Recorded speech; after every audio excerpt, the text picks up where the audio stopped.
नमस्ते। हम आप सबको विवाह गीत सुनाएंगे।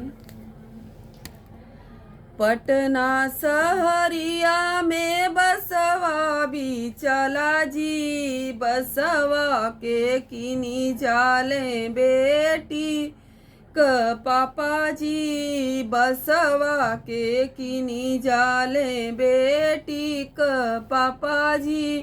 बसवाली आई पापा मड़वा छवा मई जी, मड़वा के बीच में बैठी मन मारी जी।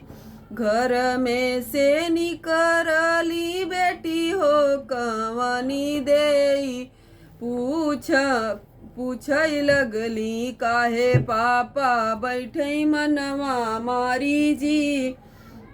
सब धन दिहली बेटी फटेला करे जाजी, काहे के राम दिहले बेटी क जन्म जी।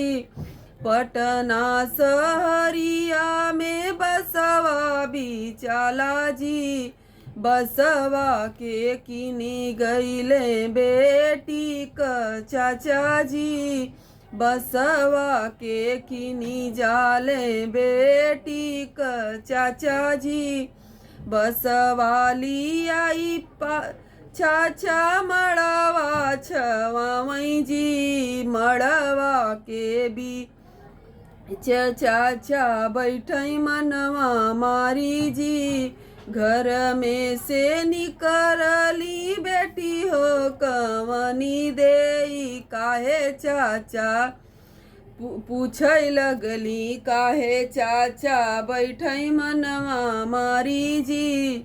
सब धन दिहली बेटी फटेला करे जाजी, काहे के राम दिहले बेटी क जन्म जी। काहे के राम दिहले बेटी क जन्म जी।